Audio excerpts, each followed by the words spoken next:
ಪಿತನ ಸುತನ ಮತ್ತು ಪವಿತ್ರಾತ್ಮರ ನಾಮದಲ್ಲೇ ನಮ್ಮ ಪ್ರಭು ಯೇಸು ಕ್ರಿಸ್ತರ ಕೃಪಾವರವು, ದೇವರ ಪ್ರೀತಿಯು, ಪವಿತ್ರಾತ್ಮರ ಅನ್ಯೋನ್ಯತೆಯು ನಿಮ್ಮೆಲ್ಲರೊಡನೆ ಇರಲೇ. ಕ್ರಿಸ್ತರಲ್ಲಿ ಪ್ರೀತಿಯ ಸಹೋದರ ಸಹೋದರಿಯರೇ, ನಾವು ತಪಸ್ಸು ಕಾಲವನ್ನ ಆರಂಭಿಸಿರುವಂತ ನಾವು ತಪಸ್ಸನ್ನ ಯಶಸ್ವಿಯಾಗಿ ಮಾಡಿ ದೇವರ ಸನ್ನಿಧಾನವನ್ನು ಸೇರಬೇಕಾದರೆ ನಮ್ಮ ಶಿಲುಬೆಯನ್ನ ನಾವೇ ಹೊತ್ತು ಕ್ರಿಸ್ತನನ್ನ ಹಿಂಬಾಲಿಸಬೇಕಾಗಿದೆ. ಅದೇ ನಮ್ಮ ಜೀವನದ ಬದಲಾವಣೆಗೆ ಸಾಧ್ಯ.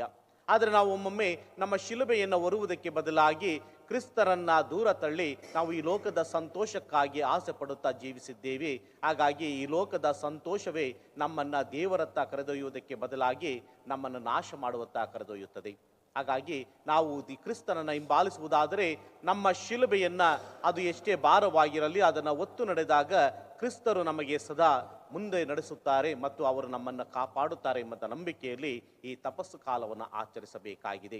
ಆದರೆ ತಪಸ್ಸು ಕಾಲವನ್ನು ಆಚರಿಸುವಾಗ ಈ ಲೌಕಿಕ ಜೀವನದ ಆಸೆಗಳೆಲ್ಲವೂ ನಮ್ಮನ್ನು ದೂರ ಮಾಡುತ್ತಾ ತಪಸ್ಸನ್ನು ಆಚರಿಸುವುದರಲ್ಲಿ ವಿಫಲ ಮಾಡುತ್ತಿವೆ. ಈ ತಪ್ಪುಗಳಿಗೆ ದೇವರಲ್ಲಿ ಕ್ಷಮೆಯನ್ನು ಯಾಚಿಸೋಣ ಮತ್ತು ದೇವರಲ್ಲಿ ನಾವು ಭರವಸೆ ಇಟ್ಟು ಈ ತಪಸ್ಸು ಕಾಲವನ್ನು ಮುಂದುವರಿಸು ನಾವು ಈ ಜೀವನವನ್ನು ಮುನ್ನಡೆಸೋಣ.